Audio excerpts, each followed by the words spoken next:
नमस्कार दोस्तों, मैं हूं देवेंद्र सिंह यादव और आप सभी का स्वागत है, अभिनंदन है आपकी अपनी करंट अफेयर्स की क्लास में। होली के इस पावन अवसर पर मैं देवेंद्र सिंह यादव वीनस इंस्टीट्यूट पर आप लोगों को पढ़ाने आ चुका हूं। तो ताबड़तोब भैया लाइक और शेयर रुकना नहीं चाहिए, क्योंकि आज के दिन भी हम आपके लिए हाजिर हैं, सिर्फ इसलिए क्योंकि आगामी पटवारी की परीक्षा बहुत ही करीब है और इस एग्जाम को मद्देनजर रखते हुए आपके सर आपके सामने प्रस्तुत हुए। और आई होप आपको ये चीज समझ में आ रही होगी, इसकी सीरियसनेस आपको समझ में आ रही होगी कि भाई क्यों हम लोग इतनी मेहनत कर रहे हैं सिर्फ आपको क्लियर करने के लिए। और जब आप सिलेक्ट हो जाएं तो हमें क्या, हमें तो बस इतना है कि बस आपकी दुआएं मिल जाए भैया। तो चलिए शुरू करते हैं जनवरी का रिवीजन। हमने इसके पहले वाली क्लास में, मतलब कल वाली क्लास में मैंने आपको दिसंबर का रिवीजन करवाया था और आज मैं 8 तारीख को आपको रिवीजन करवा रहा हूं जनवरी का। तो चलते हैं 8 मार्च की यह क्लास को हम लोग जनवरी का रिवीजन करेंगे। और इसके साथ साथ मैंने आपको कल भी बताया था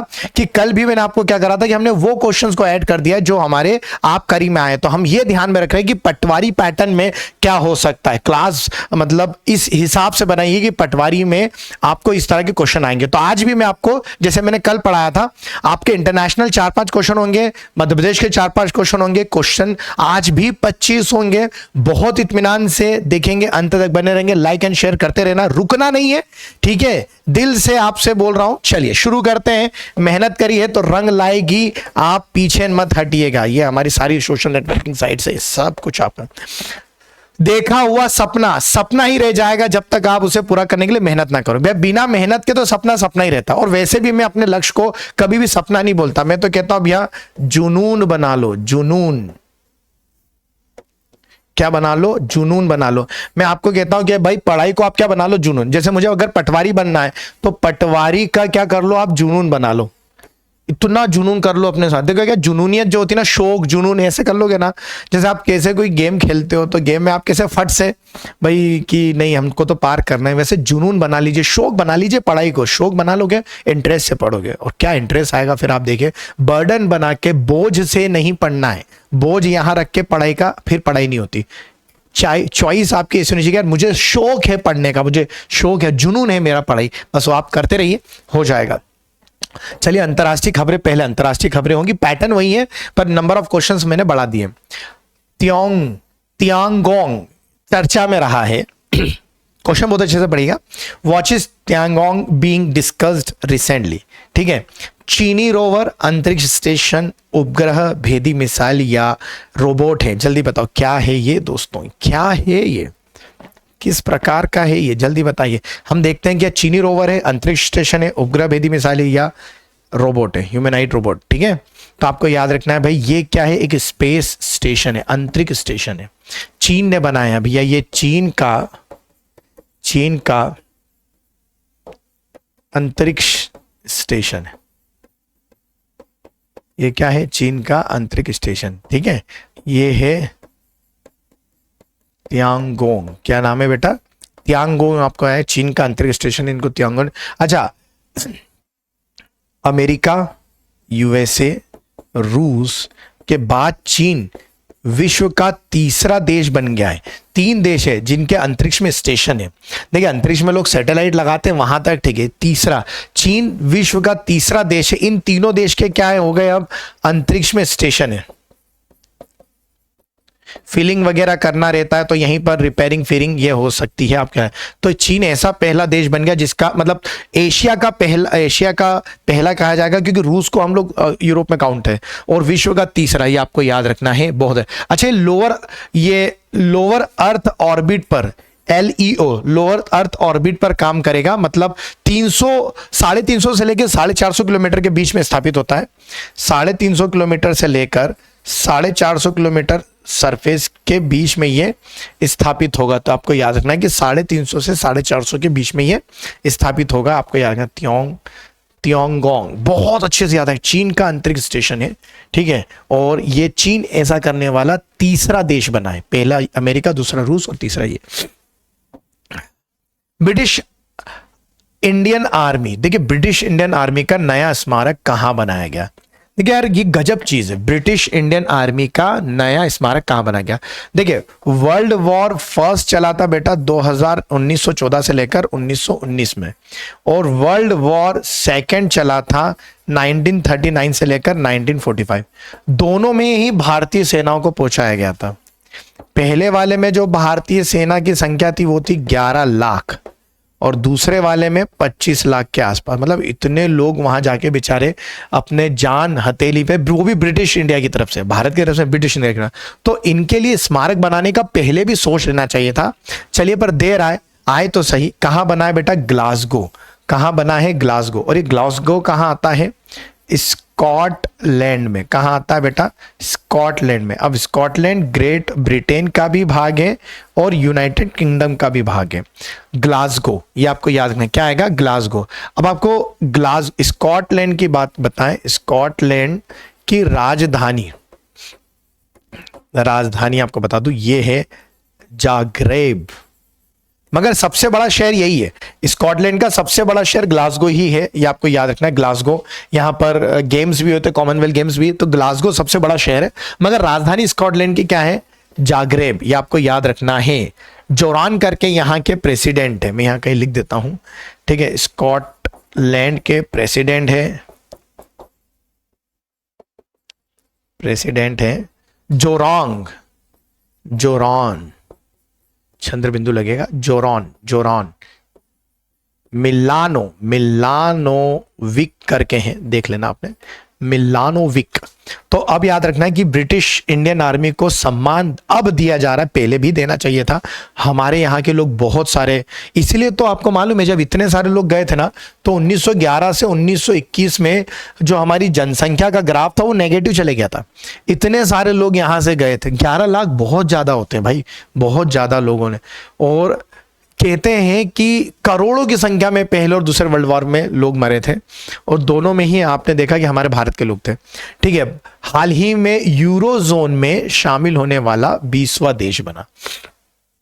अच्छा, यूरोजोन से मतलब है, मैं आपको बता दूं यूरोजोन क्या होता है। यूरोजोन का मतलब है जिसकी अब मुद्रा क्या रहेगी? मुद्रा क्या होगी? यूरो। मुद्रा क्या होगी? यूरो। मतलब अब भाई मुद्रा 20 देशों में आप घूम सकते हैं, आ जा सकते हैं, या आपस में अपने देशों में घूम फिर सकते हैं, मुद्रा का लेन देन आसान हो जाता है। तो कौन इसमें अभी आया है? क्रोएशिया। कौन आया है आपको याद रखना है? क्रोएशिया जो है वो यूरोजोन में शामिल हुआ है, आपको याद रखना है। क्रोएशिया यूरोजोन में शामिल हुआ, मतलब उसने अपनी मुद्रा क्या अपना ली भैया? यूरो अपना ली। क्या अपना ली? यूरो अपना ली, आपको याद रखना है बहुत अच्छे से। क्लियर है? चीजें आपको देखना है। और कब उसने ऐसा करा? ये इसने करा है 1 जनवरी, और मैं आपको जनवरी का ही रिवीजन करवा रहा हूं। 1 जनवरी 2023 को उसने ये डिसीजन लिया कि भाई हम इसमें शामिल हो जाएंगे। अभी भी ऐसे 5 ऐसे देश हैं जो यूरोपियन यूनियन का तो भाग है, मगर उनकी मुद्रा यूरो नहीं। मैं आपको यहां लिख देता हूं, यूरोपियन यूनियन के 5 देश ऐसे हैं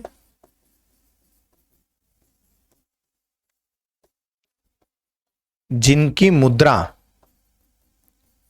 यूरो नहीं है। बुल्गारिया वगैरह ऐसे हैं, पर मेरे को याद नहीं पूरे 5। तो आपको यहाँ क्रोएशिया, क्या नाम आएगा बेटा? क्रोएशिया, आपको याद रखना है।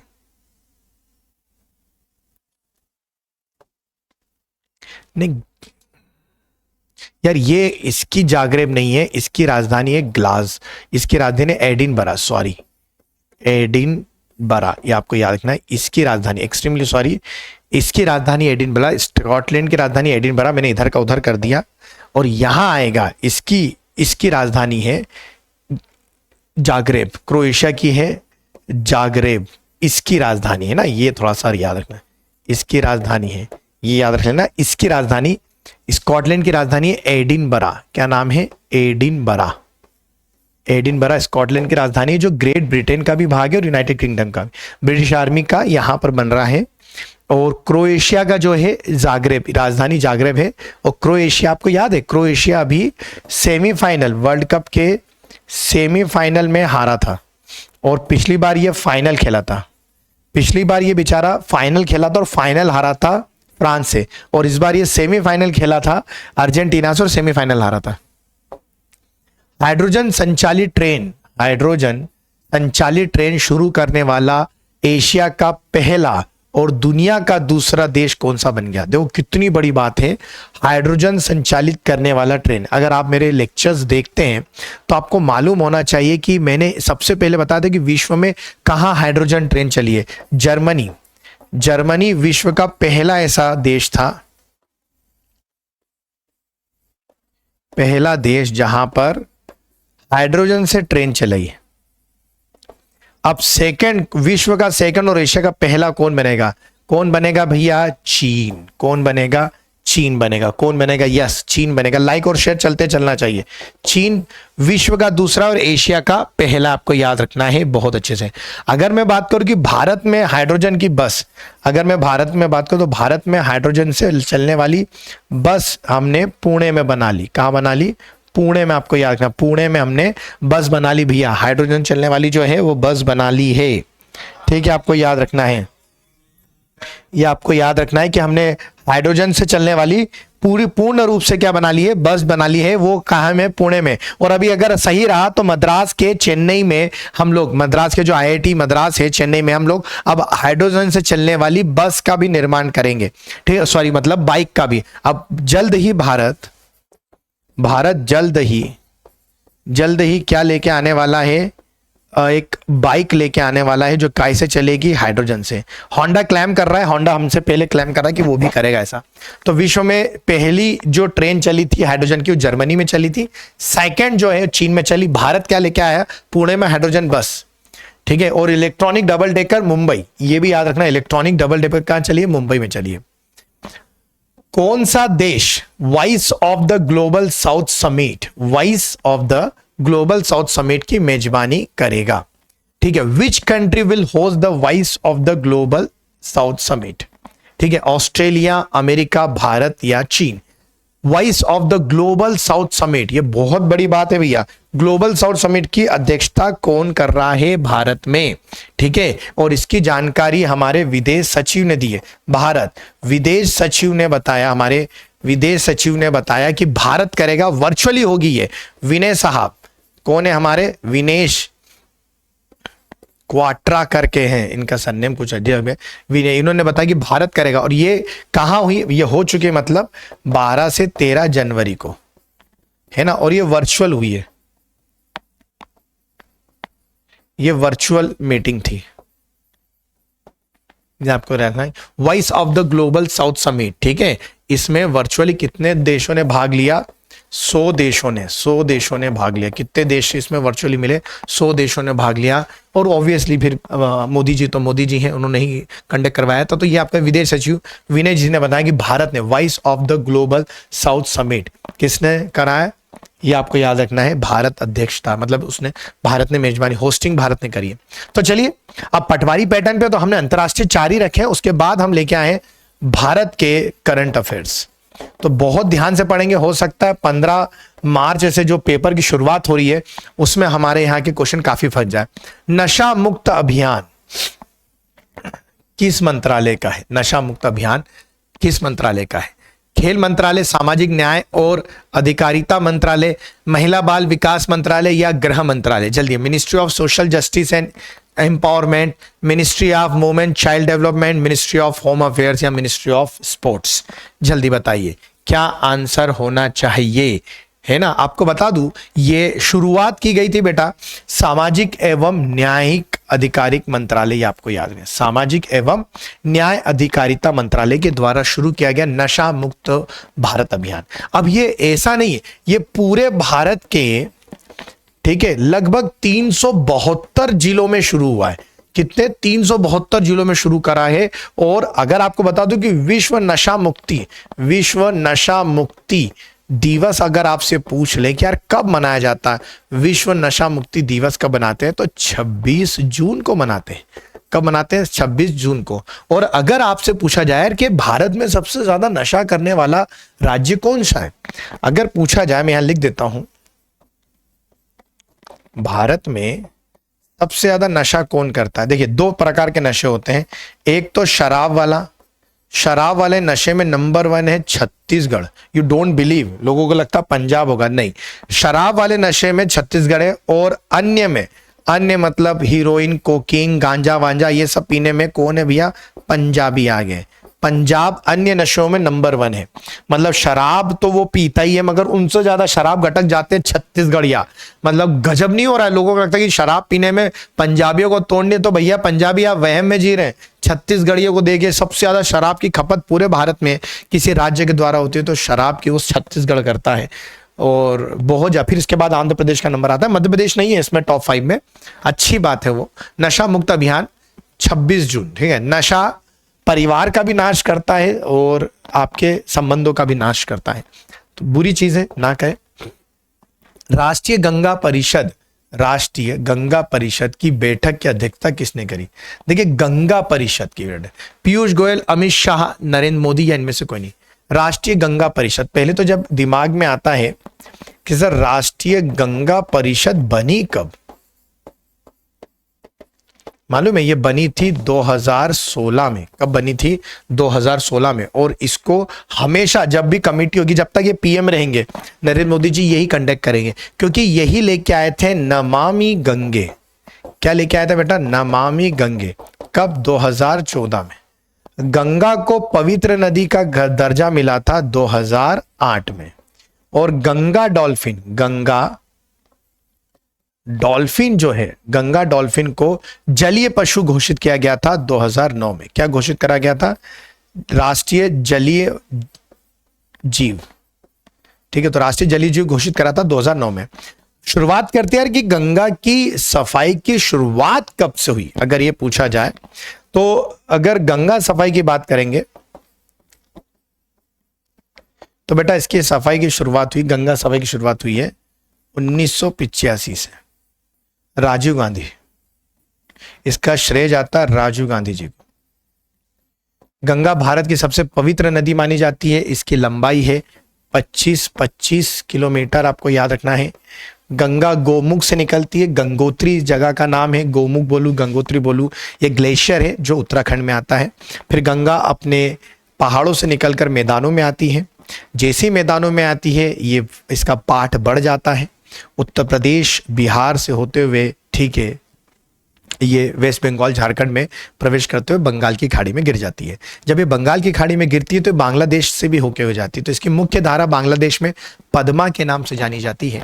और जो एक धारा भारत में है उसको हम कहते हैं हुगली। गंगा जहां सागर से मिलती है उसे कहते हैं गंगा सागर। वहीं आपको यह भी याद रखना है कि यह गंगा जब बांग्लादेश में जाती है तो इसका नाम बन जाता है पद्मा। और ब्रह्मपुत्रा नदी जब बांग्लादेश में जाती है तो उसका नाम बन जाता है जमुना। और पद्मा जब जमुना से मिलती है तो बन जाती है मेघना। And they form the biggest delta of the world. और यही विश्व का सबसे बड़ा डेल्टा भी बनाती है। ये सारी चीजें आपको याद रखनी है। श्यामा प्रसाद मुखर्जी राष्ट्रीय जल एवं स्वच्छता संस्थान की स्थापना किस देश में की गई? महाराष्ट्र में की गई, पश्चिम बंगाल में की गई, गुजरात में की गई या बिहार में की गई? डॉक्टर श्यामा प्रसाद मुखर्जी, डॉक्टर श्यामा प्रसाद मुखर्जी राष्ट्रीय जल और स्वच्छता संस्थान की स्थापना किस राज्य में की गई? महाराष्ट्र, पश्चिम बंगाल, गुजरात या? राष्ट्रीय जल और स्वच्छता सभी को भैया, तो ये वेस्ट बंगाल में। दीदी, यहाँ की सीएम कौन है? ममता बनर्जी। दीदी कैसे मान गई? ठीक है। और यहाँ के राज्यपाल कौन है? अगर आया कि भैया यहाँ के राज्यपाल, अभी हाल ही में तो चेंज हुए इधर के राज्यपाल, यहाँ के राज्यपाल हैं आपके आनंद बोस। आपको याद रखना कौन है? आनंद बोस हैं, आपको याद रखना है, ठीक है। कुछ 700 या 7,800 करोड़ की योजना है भैया, बहुत बड़ी योजना है जो वेस्ट बंगाल को दी गई है। और राष्ट्रीय जल और स्वच्छता अभियान के तहत इसका नाम क्या है? श्यामा प्रसाद मुखर्जी। याद रखना, वेस्ट बंगाल। वेस्ट बंगाल एक ऐसा राज्य है जिसकी सबसे ज्यादा सीमा अंतर्राष्ट्रीय सीमा बनाता है, सबसे ज्यादा 2000 किलोमीटर। अभी 2000 किलोमीटर इसकी सीमा किससे लगती है? बांग्लादेश से, है ना। वेस्ट बंगाल भारत के ईस्ट में, मगर ये बंगाल का जब विभाजन हुआ था तो उसका वेस्टर्न पार्ट था। और ईस्टर्न पार्ट आगे चल के ईस्ट पाकिस्तान बना, बाद में बांग्लादेश, इसलिए वेस्ट बंगाल हमेशा ईस्ट में आता है। पर उसको वेस्ट क्यों कहते हैं? क्योंकि वो बंगाल विभाजन के समय वेस्ट में था। और बंगाल विभाजन कब हुआ? 1905 में। लॉर्ड कर्जन, कौन थे भैया? Lord Curzon. और इस समय बंग भंग आंदोलन चलाया गया था, बंग भंग आंदोलन, ये भी याद रख लेना, ठीक है। हमार सोनार बांग्ला, ये शोक गीत था, रविन्द्रनाथ टैगोर के द्वारा लिखा गया था, जो आगे चल के बांग्लादेश का नेशनल एंथम भी बना, ठीक है। प्रज्वला चैलेंज किस मंत्रालय से संबंधित है? प्रज्वला चैलेंज, ठीक है। नीति आयोग, स्वास्थ्य एवं परिवार कल्याण मंत्रालय, प्रतिभूति विनियम बोर्ड मतलब security exchange board of India से भी चला रहा है, या ग्रामीण विकास मंत्रालय चला रहा है? प्रज्वला चैलेंज है। ये चैलेंज बड़ा अच्छा चैलेंज नहीं है।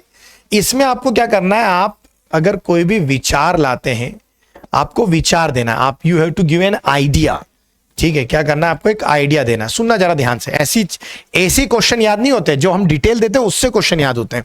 आइडिया देना है कि आपको ग्रामीण विकास कैसे करना है, ग्रामीण विकास कैसे हो सकता है, वहां की अर्थव्यवस्था कैसे बदल सकती है, वहां कैसे सड़क आप बना सकते हैं, कैसे रोजगार आप रोजगार वहां और बना सकते हैं, वहां की चीजों को और बेहतरीन कर सकते हैं। तो ऑब्वियसली जब आप ये आइडिया दोगे प्रज्वला चैलेंज के अंदर, तो सरकार आपको इनाम देगी। सरकार आपको इस आइडिया का क्या देगी? इनाम देगी, इनाम देगी।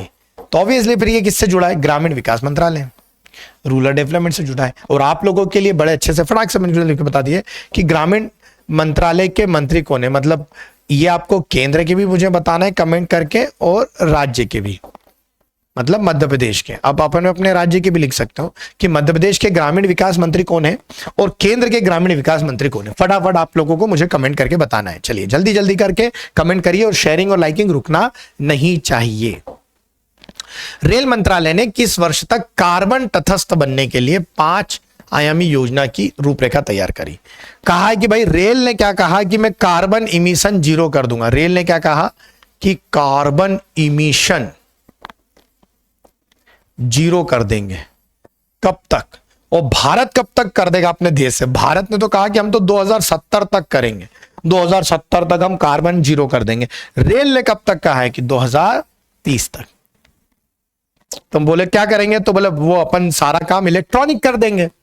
हम सारा काम क्या? इलेक्ट्रॉनिक, मतलब इलेक्ट्रॉनिक ट्रेन, इलेक्ट्रॉनिक रूट्स चलाएंगे, वहीं हम लोग सारी चीजें करते रहेंगे। इसके लिए इन्होंने 27 इलेक्ट्रॉनिक रूट बनाएंगे,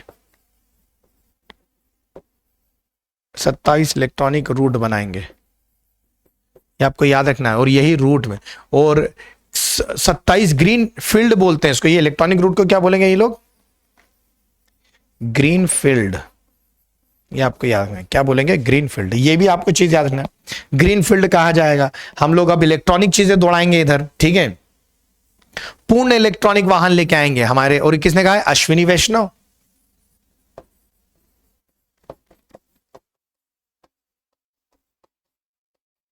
ये कौन है हमारे?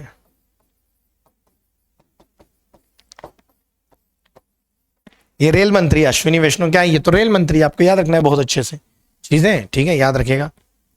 सियाचिन में सक्रिय रूप से तैनात होने वाली पहली महिला अधिकारी कौन बनी? ये पहली बार हुआ है, ऐसा पहली बार हुआ है इतने सालों में कि सियाचिन जो दुनिया का दूसरा सबसे बड़ा ग्लेशियर है और दुनिया का सबसे ऊंचा स्थान जहां पर हम गश्त कर रहे हैं, ये कौन है यहां पर? शिवा चौहान। कौन आई है भैया? शिवा चौहान, उदयपुर की।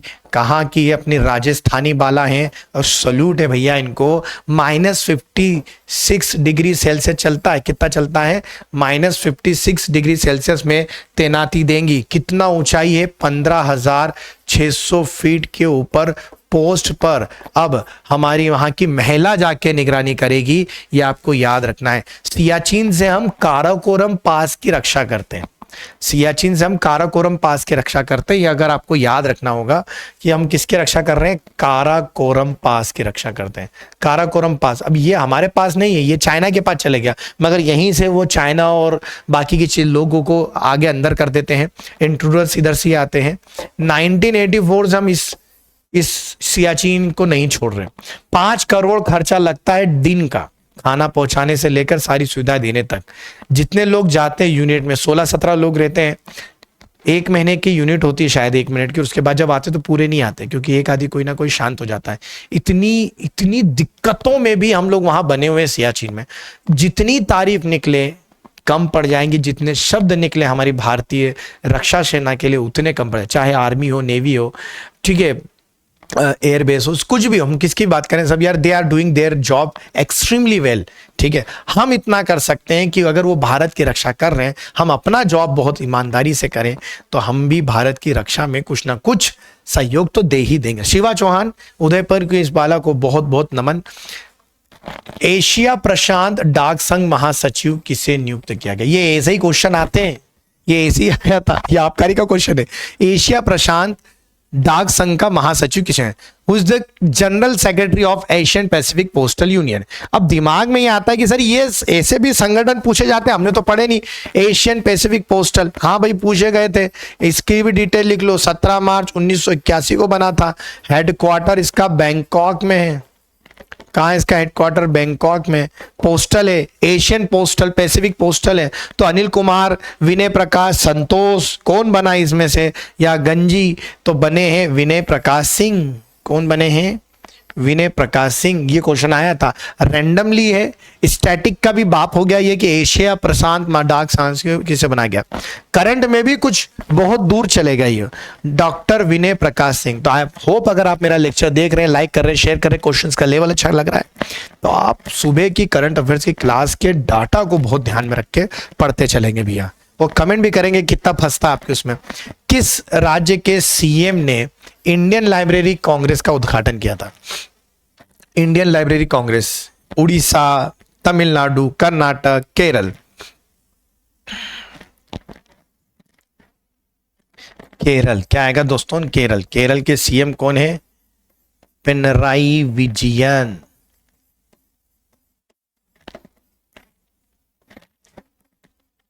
और राज्यपाल कौन है? आपको याद रखना, राज्यपाल आरिफ मोहम्मद। कौन है? आरिफ मोहम्मद। आपको याद रखना है कौन है भैया? आरिफ मोहम्मद। आपको याद रखना है कौन है? आरिफ मोहम्मद। अच्छा, इन्होंने ये कहाँ रखी थी? कुन्नूर। कहाँ? कुन्नूर जिले में ये लाइब्रेरी बनाई है। और इसका उद्घाटन खुद तो करा ही, उद्घाटन करने और किसको बुलाया था? तेलंगाना सीएम चंद्रशेखर राव। चंद्रशेखर राव की लड़की, ठीक है, कविता, इनको बुलाया। चंद्रशेखर राव की लड़की को बुलाया था, कविता। ये आपको याद रखना है, ठीक है, क्लियर? कुन्नूर जिले में खुद ने करा, उन्होंने अतिथि के तौर पर उनको भी बुलाया था कि जो तेलंगाना के सीएम है ना चंद्रशेखर राव, उनकी लड़की कविता जी को भी बुलाया था कि आप आइए। अब तो सीएम केरल, मैंने अभी आपको बताया केरल हाल ही में यहाँ की हाईकोर्ट एक तो पेपरलेस हो गई, पेपरलेस रटवा दिया है आपको, और एक रीजनल भाषा में डिसीजन दिया है। मतलब यहाँ की मलयालम भाषा में उन्होंने डिसीजन देने वाली, तो रीजनल भाषा में डिसीजन देने वाली पहली कोर्ट कौन बनी? वो भी केरल की बनी है। और पेपरलेस कोर्ट भी कौन बनी है? भारत की पहली, वो भी यही बनी है। राज्यों के मुख्य सचिवों का सम्मेलन हाल ही में कहाँ हुआ? ये मोदी जी करवा रहे हैं हमेशा, है ना, मोदी जी लेते हैं मीटिंग, है ना, राज्यों के सचिवों को बुलाते हैं, सभी सचिवों को। तो हैदराबाद, दिल्ली, चेन्नई या कोलकाता? जल्दी बताइए कहाँ हुआ? अब मान लो मीटिंग लेते, पहली मीटिंग कहाँ हुई थी? धर्मशाला में। कहाँ हुई थी? धर्मशाला। ये आपको याद है? धर्मशाला कहाँ था बेटा? हिमाचल प्रदेश की नई राजधानी है। अब दिमाग ये होता है कि सर धर्मशाला तो ऑपोजिट, यहाँ दूसरी मीटिंग पूछी जा रही है। कौन सी मीटिंग है? दूसरी। और दूसरी कहाँ हुई? दिल्ली में। दूसरी कहाँ हुई है? दिल्ली में हुई। आपको याद है? दूसरी दिल्ली में। तो ऑप्शन क्या आएगा आपका? दिलवालों वाली दिल्ली, अरविंद केजरीवाल, ठीक है। कल के इलेक्शन बताया था, मनीष सिसोदिया जी को क्या करा? गिरफ्तार कर लिया सीबीआई ने। और सीबीआई को क्या कहते हैं? पिंजरे में बंद तोता। क्या बोलते? बोल तो पाता मगर उड़ नहीं पाएगा, मतलब उसकी शक्तियां ज्यादा नहीं, आपको याद रखना है। चलिए आगे बढ़े, चलिए लाइक एंड शेयर करते चलिए भैया, लाइक एंड शेयर करते चलिए। शानदार सेशन चल रहा है, सेशन को रोकना नहीं है, ठीक है, कंटिन्यू करेंगे। महिलाओं को रोजगार देने के मामले में कौन सा शहर शीर्ष पे? ये गजब है। कहां हमारे वहां भारत में महिलाओं को रोजगार देते हैं? भारत का नक्शा बना दूं जरा, इसलिए बना रहा हूं कि आपको एक चीज बता दूंगा कि भारत में आज भी नॉर्थ इंडिया में आज भी भारत को जॉब नहीं मिलता। मतलब जितने जॉब मिलते हैं साउथ में महिलाओं को ज्यादा जॉब है, और इसीलिए इसमें आंसर आएगा चेन्नई। चेन्नई जो है नंबर 1 हो गया जहां महिलाओं को जॉब मिलते हैं। मतलब अगर मैं शीर्ष शहर बोलूं जहां महिलाओं को जॉब दिया जाता तो उसमें नंबर 1 आएगा चेन्नई। नंबर 1 आ रहा है चेन्नई, फिर आता है बेंगलोर, फिर कौन आता है? बेंगलोर आता है, फिर हैदराबाद, ये भी साउथ का है बोलो, फिर आता है मुंबई। मतलब हमारे वहां साउथ में जॉब दे रहे हैं। आज भी उत्तर भारत में हम लोग उतना मतलब महिलाओं को अभी भी उतना जॉब के लिए कहते हैं कि लोग एक तो तख्यानुकी सोच के महिला जॉब करेगी और महिला पुरुष ऐसे अच्छा अब हम महिलाओं की कमाई खाएंगे, ये भी एक फंडा आता है दिमाग में लोगों के। तो ये तख्यानुकी सोच है जो हटानी पड़ेगी। इससे एक और अच्छा क्वेश्चन मैं बना लेता हूं, यही दिमाग में आ रहा है कि भारत में कौन सा शहर महिलाओं के लिए सेफेस्ट है। ठीक है, ये भी देख लेते अपन। भारत में महिलाओं के लिए सबसे सुरक्षित शहर, मतलब एक भी मामले महिलाओं के ऊपर दर्ज नहीं होते, और यह आपको मिलेगा कोयंबटूर। कोयंबटूर, बस आपको बताना किस राज्य का हिस्सा है कोयंबटूर। एक भी केस नहीं आता यहां, मस्त, मतलब काम बहुत जबरदस्त चल रहा है। आपको राज्य का नाम बताना है। हाल ही में किसने अपनी नई किताब अंबेडकर अ लाइफ का विमोचन किया? अंबेडकर लाइफ, ये उन्होंने कहा जिनकी सुनिंदा पुष्कर इनकी वाइफ थी, सुनिंदा पुष्कर की संदिग्ध डेथ होने पर इनके ऊपर भी लोग इल्जाम लगाने लगे। सुनिंदा पुष्कर के पति कौन थे? शशि थरूर, कांग्रेस के नेता। ये स्पीकर भी रहे हैं, ये स्पीकर मतलब कांग्रेस के स्पीकर है ना, नहीं तो तुम लोग उधर चले जाओ। कांग्रेस के स्पीकर, कांग्रेस स्पीकर भी रहे शशि थरूर। इन्होंने अंबेडकर साहब के ऊपर किताब लिखी थी, अंबेडकर द लाइफ, है ना, उनके ऊपर शशि थरूर लिखते भी बहुत हैं, बहुत सारी किताबें आती हैं। कहना अच्छे अर्थशास्त्री के रूप में भी इनको लोग जानते हैं कि अच्छा एनालिसिस करते हैं। ठीक है, शशि थरूर कांग्रेस के नेता हैं, आपको याद रखना है। कौन है ये? कांग्रेस के नेता हैं। अब लिखा किस पे? अंबेडकर साहब। अब अंबेडकर साहब का जन्म हुआ था 14 अप्रैल को, आपको याद रखना, 14 अप्रैल 1891। ठीक है, और अंबेडकर साहब को कहते हैं ना कि अंबेडकर साहब को वो कब मिला, क्या कहते हैं, भारत रत्न। तो भारत रत्न मिला 1990 में, और जन्मे कहाँ? ये महू में। महू का आता है मध्य प्रदेश में। ठीक है, यशपाल समिति द्वारा निम्नलिखित में से किसकी समीक्षा की गई थी? यशपाल समिति आई कब? यशपाल समिति, अब क्वेश्चन आता है यशपाल समिति यार देखो बनी थी 1992 में, और ये एक्टिवेटेड हुई 1993 में, और ये शिक्षा से जुड़ी है, स्कूल शिक्षा प्रणाली। किससे जुड़ी है दोस्तों? ये स्कूल शिक्षा प्रणाली। खास इस समिति ने करा था कि यार कि स्कूल बैग का वजन जो है वो कितना होना चाहिए, इस पे बड़ा डिस्कशन होता है, कितना होना। और चर्चा में इसीलिए चर्चा में भी कि कितना वजन रखना चाहिए, स्कूल बैग का वजन कितना होना चाहिए, कितना बर्डन होना चाहिए, क्या पैटर्न होना चाहिए, ये आपको। तो स्कूल शिक्षा प्रणाली पे यशपाल समिति पता नहीं क्यों लग रहा है कि ये आ सकता है यार, क्योंकि ये बार बार चर्चा में स्कूल बैग के वजन को लेके। प्राइवेट स्कूल बहुत ज्यादा बर्डन लेती है, बहुत ज्यादा भारी हो जाते हैं, बच्चे ऐसे चलते हैं बेचारे, या ऐसे चलेंगे, इतना बैग भारी। और इधर अपन जब सरकारी स्कूल में रहते तो एक ही कॉपी ले ली, एक पेन ले लिए, एक ही कॉपी में सारे सब्जेक्ट, एक ही पेन खत्म हो गई तो किसी और से मांग लिया। और बड़े तेजस्वी लोग होते थे सरकारी स्कूलों में या कॉलेजों में, तो वो कॉपी पेन भी नहीं लेके जाते, दूसरों से ही मांग लेते हैं, लाओ तुम दे दो। कॉपी मांगी, पेन मांगा, कागज मांगा, चालू। तो थोड़ा सा बर्डन, ऐसा नहीं कि इतनी मक्कारी करनी चाहिए, मगर ये बात है कि बर्डन थोड़ा कम करना चाहिए। ये प्रोजेक्ट वो प्रोजेक्ट, अरे दूसरी तीसरी से ही शायद मेरे ख्याल से प्रोजेक्ट मिलने लग जाते हैं, और इधर तो कॉलेज में आके प्रोजेक्ट मिल रहे थे हम लोगों को। माघी मेला उत्सव किस राज्य में मनाया गया? माघी मेला, देखो ना, तुम थोड़ा सा ध्यान रखना है, माघी मेला अलग है और ये माघ मेला अलग है ना। माघ मेला, अब ये माघ मेला जो लगता है, ये लगता है प्रयागराज में, प्रयागराज में, है ना। ये थोड़ा सा याद है, माघ मेला अलग है ना। और ये माघी मेला लगता है पंजाब में, मुक्तसर साहिब में, ठीक है। वो 40 शेरों के लिए, 40 शेरों के लिए। अभी 40 किसके शेर थे? ये गुरु गोविंद सिंह के, गोविंद जी के, गुरु गोविंद जी के सिख थे। क्या हुआ था कि जब मुगल सेना ने गुरु गोविंद जी को घेर लिया तो जो सिख्स थे वो लड़ते लड़ते थकने लगे, भूख हार से, प्यास से। तो उन्होंने कहा कि अब हम नहीं लड़ पाएंगे। तो गुरु गोविंद सिंह ने कहा कि ठीक है, तुम मेरे को लिख दो कि मैं तुम्हारा गुरु नहीं, और तुम मुझे गुरु नहीं मांगते, और चले जाओ। तो उन्होंने लिख दिया और वो चले गए। उसके बाद फिर गुरु गोविंद सिंह उस जगह से कहीं और गए। फिर ये उन सिखों के परिवार से मिले, और उनकी महिलाओं को जब ये बात पता चली कि यार इन्होंने तो हमको ये बात बताई नहीं थी, तो बड़ी नाराज हुई। उन्होंने कहा कि नहीं यार गुरु गोविंद जी, आप हमें बोलिए, हम लड़ लेंगे, महिला ब्रिगेड तैयार करेंगे।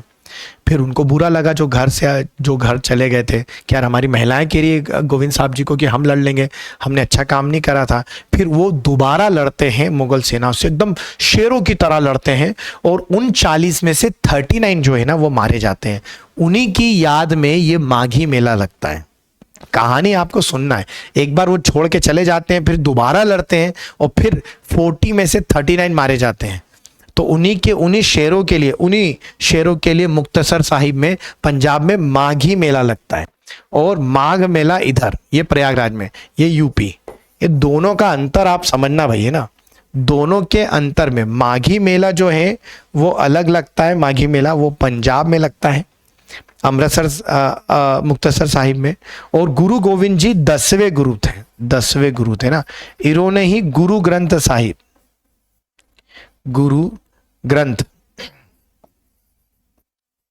साहिब की रचना करी। इन्होंने ही खालसा पंथ भी बनाया, खालसा पंथ। और इन्होंने ही एक व्यक्ति को बंदा बहादुर कहा था। क्या कहा था? बंदा बहादुर। और आप मुझे कमेंट करके बताइए कि बंदे का गला खड़केगा तो बंदा बहादुर का वास्तविक नाम क्या था?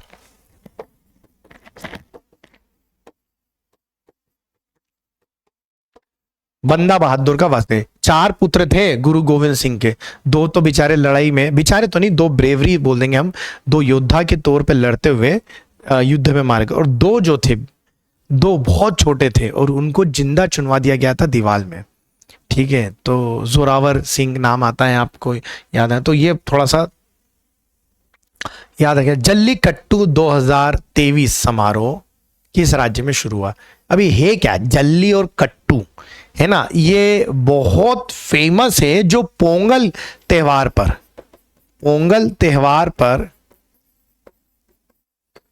पर मनाया जाता है।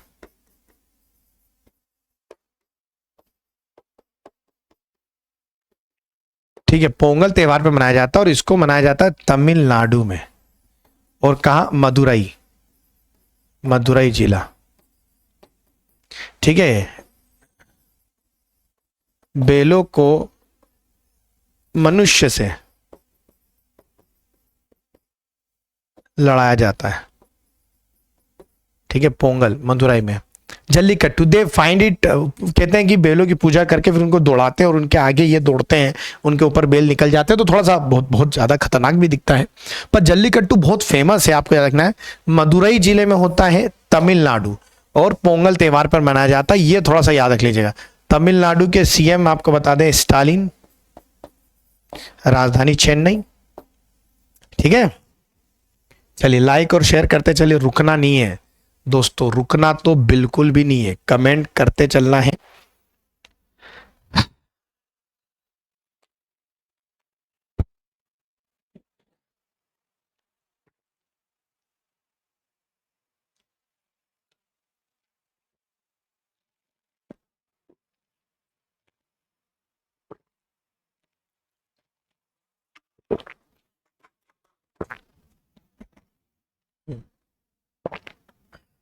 भारत ने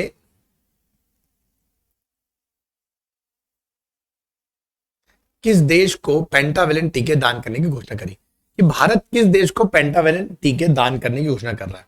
पेंटावेलेंट टीके दान कर रहा है भारत किसको? India has announced to donate pentavalent vaccination to which country? Cuba, Suriname, Sudan, Somalia. जल्दी बताओ किसको दे रहा है, किसको दे रहा है? ये दे रहे हैं क्यूबा को। क्यूबा ये आपको कहां मिलेगा? नॉर्थ उत्तर अमेरिकी देश है, उत्तरी अमेरिका में मिलता है, अमेरिकी देश है। राजधानी हवाना। क्या राजधानी इसकी? हवाना। और क्यूबा को कहते हैं sugar bowl of the world. क्या कहा जाता है? Sugar bowl of the world. ठीक है, चीनी का कटोरा।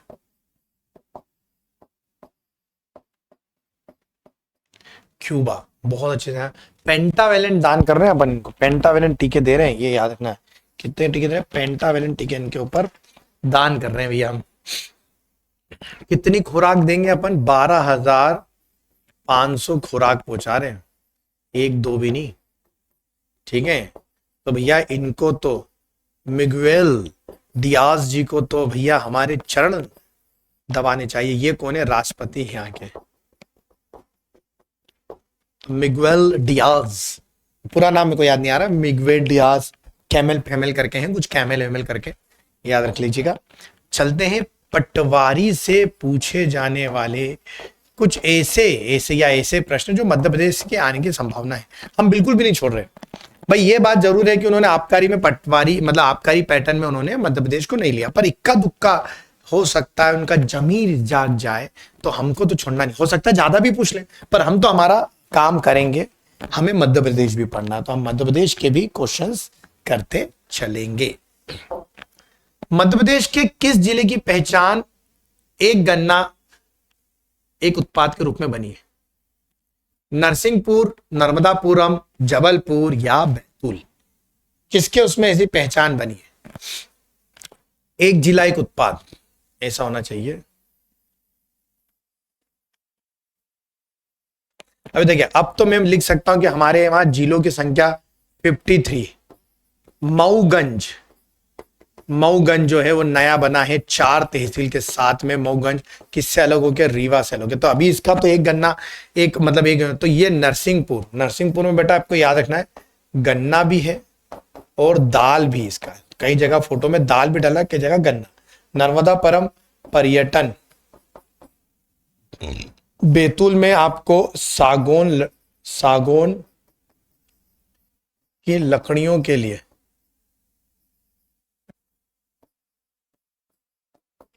बैतूल के लिए। फिर जबलपुर में क्या है? जबलपुर में क्या है? जबलपुर में शायद देखना मटर के दाने, मटर। जबलपुर स्टोन भी यहाँ पर काफी है जबलपुर में, ये भी आना है। तो ये सब यहाँ गन्ना, दाल, पर्यटन, मटन। तो ये आपको याद है। नरसिंहपुर, नरसिंहपुर की गाडरवाला की दाल बहुत फेमस है। गाडरवाड़ा, गाडरवाले की तुअर दाल काय के लिए फेमस है? नरसिंहपुर तुअर दाल के लिए, ये भी याद रखना। और आपको मालूम है नरसिंहपुर गन्ना उत्पादन में मध्य प्रदेश गन्ना उत्पादन में नंबर 1 है, उत्पादन में एमपी में नंबर 1।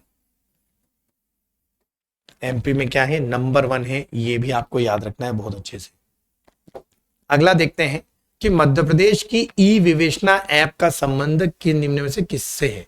ई विवेचना, अब यार ये क्या है मालूम है? ई विवेचना का संबंध किससे है? जिससे प्लेटिनियम अवार्ड मिल गया। अब क्या होता है कि भाई जैसे चालान फाड़ना हो, केस लिखना हो, तो चालान फाड़ना और केस लिखना तो आप कॉपी पेन लेके भैया, तो पुलिस विभाग, मध्य प्रदेश पुलिस विभाग ने चालू करा था कि हम चालान और ये केस लिखना काम किस में करेंगे, टैबलेट में करेंगे। किस में करेंगे, टैबलेट में। मतलब अब पुलिस विभाग के पास टैबलेट होगा, आप ट्रैफिक पुलिस पे के पास भी जाओगे तो टैबलेट मिल जाएगा। अब आपको ऑनलाइन वहां पर कंप्यूटरकृत काम होगा, थानों में भी।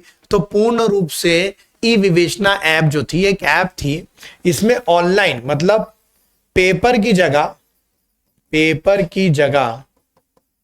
ठीक है, ऑनलाइन डाटा इकट्ठा करना, डाटा संचय करना, ये आपको याद रखना है, ठीक है। डाटा संचय करना आपको याद रखना है। ई विवेचना ऐप का संबंध निम्न में से किससे था, तो इससे था, पुलिस विभाग से। इसी के लिए उनको क्या मिला है, पर्यटन अवार्ड भी मिला है आपका। अब चालान भी टैबलेट से, तो आपको पर्ची भी वो टैबलेट वाली ऐसी देंगे या ऑनलाइन आपके नंबर पर वो सेंड कर दी जाएगी। राज्य के किस जिले की हर्षिता बबेले को मिस इंडिया ग्लैम इंटरनेशनल चुना गया? ये गजब है भाई। राज्य की किस लड़की को मतलब हर नाम है Harshita Babele, miss India glam international चुना गया? इंदौर की रहने वाली है, जबलपुर की रहने वाली है, ग्वालियर की या भोपाल की? जल्दी बताइए कहां की रहने वाली है ये हर्षिता बबेले? ये होगी बेटा जबलपुर की। कहां की है ये, जबलपुर की है, आपको याद रखना है, ठीक है, बहुत अच्छे से। जबलपुर की बनी है हर्षिता बबेले और मिस इंडिया ग्लैम इंटरनेशनल चुना गया है। या तो वो पूछ लेंगे कि miss India international glam award किस लड़की को मिला है, मध्य प्रदेश की हर्षिता को, या तो ये जो क्वेश्चन है कि जबलपुर में, या उल्टा पूछ सकते कि हर्षिता बबेले जो जबलपुर की रहने वाली है, उन्होंने हाल ही में कौन सा अवार्ड जीता है, miss India glam international award. ये आपको याद रख लेना है। खेलो इंडिया यूथ गेम्स के 5वें संस्करण के शुभंकर टार्च और एंथम को किस शहर में लॉन्च किया गया? In which city the mascot torch and the anthem of the 5th edition of Khelo India youth games will be launch? Indore, Jabalpur, Gwalior या भोपाल? आपको मालूम है खेलो इंडिया यूथ गेम्स, पहले तो आपको बता दूं, ये शहर की बात करें तो टोटल 9 है। 8 शहर जो है वो एमपी के, ठीक है, और जो 9वां है, 9th जो है, 9th वो है दिल्ली। और दिल्ली में एक गेम हुआ था साइकिलिंग वाला, साइकिल ट्रैक, है ना, तो साइकिल ट्रैक अपने वहां नहीं था तो वो दिल्ली में करवा दिया गया। 8 शहर में कौन कौन से हैं? इंदौर, ग्वालियर, जबलपुर और भोपाल, ये तो है। इसके अलावा 4 कौन से? महेश्वर, मंडला, बालाघाट और उज्जैन। ये आपको याद रखना है। तो ये कहां हुआ? भोपाल में। कहां हुआ? भोपाल में। फिर क्या हुआ? एक टॉर्च, हमने पहली बार डिजिटल टॉर्च की बात करी। क्या लेके आए अपन? डिजिटल टॉर्च लाए, ठीक है, क्या लाए अपन? Digital torch. ये याद रखना है, मैस्कॉट एंड डिजिटल टॉर्च। जो डिजिटल टॉर्च थी, इसमें क्या था? जो टॉर्च थी उसमें नर्मदा जी का जल, नर्मदा जल था, याद रखेंगे, नर्मदा जल रखा गया था, और उसके अंदर ऐसी 3 पट्टियां बनी थी। तो एक में तो चीते थे, चीते, है ना, एक में आपको महाकाल लोक, महाकाल लोक, और एक में आपको थी भीम बेटिका, भीम बेटिका। फिर से बोल रहा हूं भाई, उसमें जो टॉर्च थी उसमें से 3 स्ट्रिप्स बनी थी। पहली स्ट्रिप में जैसे आप चीते, चीते जो भारत के में वापिस से बसाने की बात करी, कूनों में लेके आए अपन। 8 अपन ने नामीबिया से लिए और अब 12 मंगा लिए हैं साउथ अफ्रीका से, क्योंकि 1952 में पहली बार चीता मध्य प्रदेश में देखा गया था, इसलिए हमने वापस उसको बसाने की भी बात कहाँ कर दी? मध्य प्रदेश में ही कर दी। तो चीते आएंगे पहले वाली लाइन में, फिर महाकाल लोक, फिर भीम बेटिका। तो ऐसे ये भी, और अंदर जल रखा गया है नर्मदा जी का, जो अमरकंटक से लाया गया था। और बाहर इसके एक स्क्रीन लगी है जिसको डिजिटल टॉर्च भी कहते हैं, आपको याद है, जिसको क्या कहा गया था? डिजिटल टॉर्च भी कहा गया। ये आपको थोड़ा सा याद रखना है, इत्मीनान रखना है, एक एक चीजें आपको ध्यान रखना है, ठीक है। तो 9वां जो है वो शहर दिल्ली बना है।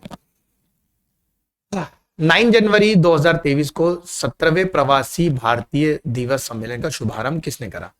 17वें प्रवासी भारतीय दिवस सम्मेलन, प्रवासी दिवस, 17वें प्रवासी दिवस का कब शुरू किया गया? देखिए 9 जनवरी को हम प्रवासी दिवस क्यों मनाते हैं? क्योंकि 9 जनवरी को 1915 में गांधी जी भारत आए थे।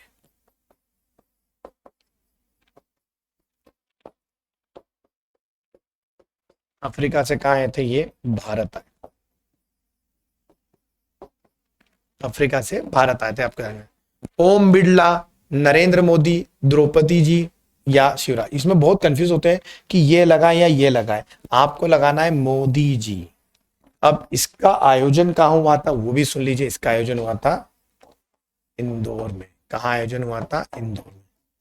हमारे घर के पास में, बापट स्क्वायर के पास में बिलियन कन्वेंशन सेंटर, वहां इसका वो प्रवासी दिवस के रूप में, ठीक है। तो आपको याद रखना है, बहुत आईएमपी है, बहुत ज्यादा इसको, और बहुत ज्यादा इन्वेस्टमेंट भी हमारे मध्य प्रदेश को मिला है, तो याद रखना है। तो यहाँ दोनों चीज करी गई थी, ठीक है। ये बहुत अच्छे से, ये भी आई थी, द्रौपदी मुर्मू जी भी थी, ऐसा नहीं कि द्रौपदी मुर्मू जी नहीं थे, ये भी थी, आपको याद रखना। फिर हम देखते हैं कि यार पटवारी स्पेशल की मैनेजमेंट प्रबंधन की जो किताब है वो ऑनलाइन भी अवेलेबल है और ऑफलाइन भी अवेलेबल है। ऑनलाइन ऑफलाइन आप दोनों ले सकते हैं, अच्छे से लिख दो। ऑनलाइन भी अवेलेबल है और ऑफलाइन भी, दोनों अवेलेबल है, ऑनलाइन और ऑफलाइन दोनों। ऑर्डर कर सकते हैं आप, ठीक है।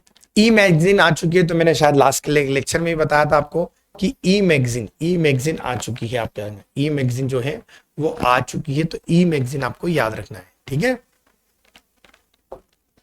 फिर ये हमारे अवेलेबल कोर्सेस हैं, फिर ये सोशल मीडियाज हैं, और ये सारी चीजें हैं, आपको याद रखना है। सारे चैनल 3 बजे मिलता हूं मैं इस पे, 3 बजे 100K सब्सक्राइबर हो चुके हैं हमारे, तो आप इसको, मैं इस पे आपको मिलूंगा MPPSC पर, ठीक है। कब? 3 बजे मिलता हूँ, 3 बजे जरूर जुड़िएगा मुझसे, और वहां मिलता हूं मैं 8 बजे, ठीक है, सुबह 8 बजे। चलिए, तो कहीं ना कहीं चीजों को हम लोग देख रहे हैं। तो आज का सेशन कैसा लगा? एक बार फिर आप सभी को होली पर्व की बहुत बहुत शुभकामनाएं। Enjoy Holi, have a safe Holi, और खूब अच्छे से एंजॉय करिए। गीली खेलना है, सूखी खेलना, जैसे खेलना है खूब खेलो भैया। पानी वानी की चिंता आप मत करो, ठीक है। मैं यूं नहीं बोलूंगा पानी बचाओ, साल का एक दिन का त्योहार है, जितनी आपकी समझदारी है उतना आप खेलें, पर इंजॉय करें। सबसे बड़ी चीज है आप इंजॉय करें, खूब इंजॉय करें।